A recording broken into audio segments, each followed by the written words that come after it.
ఎన్నికల్లో ఎన్డీఏ కూటమి ఘన విజయం సాధిస్తుంది అన్నారు రాజాం టీడీపీ అభ్యర్థి కొండ్రు మురళీమోహన్. ఉమ్మడి శ్రీకాకుళం జిల్లా రాజాం నియోజకవర్గంలో ఆయన నామినేషన్ దాఖలు చేశారు.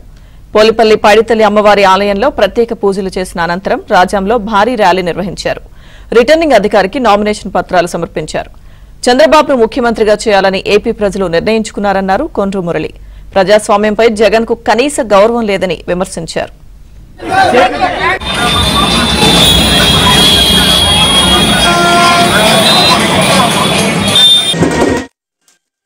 ఈరోజు నామినేషన్ తెలుగుదేశం పార్టీ తరఫున ఎన్డీఏ అభ్యర్థిగా ఈరోజు నిలబడడం జరిగింది.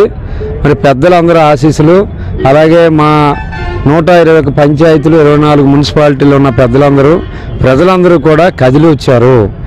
అందరూ కూడా ఎంత ఎంత ముందుగా జరగాలి ఎలక్షన్, మే 13వ తారీఖు ఇప్పుడు వస్తుందని వెయిట్ చేస్తున్నారు. వచ్చిన వెంటనే ఖచ్చితంగా జగన్మోహన్ ఓడించాలా, ఎన్డీఏ అభ్యర్థులు గెలిపించాలా, తెలుగుదేశం ప్రభుత్వాన్ని తీసుకురావాలి, ముఖ్యమంత్రిగా చంద్రబాబును చూడాలని అన్ని వర్గాలు ఈరోజు కోరుకుంటున్నాయి. మరి ఈరోజు ముఖ్యంగా చూసుకుంటే రైతులు ఎంత ఇబ్బంది పడుతున్నారో మనం చూసాం.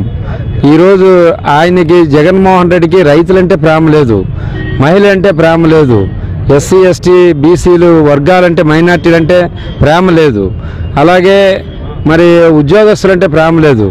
ఆయన ఒక నియంత, ఒక విధంగా చూసుకుంటే సైకో. ఎందుకంటే అన్ని అంటే ప్రజాస్వామ్యాన్ని పెద్దగా గౌరవించడు, రాజ్యాంగాన్ని గౌరవించిన మొట్టమొదటి ముఖ్యమంత్రి ఎవరున్నారంటే నాకు తెలిసినంత వరకు జగన్మోహన్ రెడ్డి.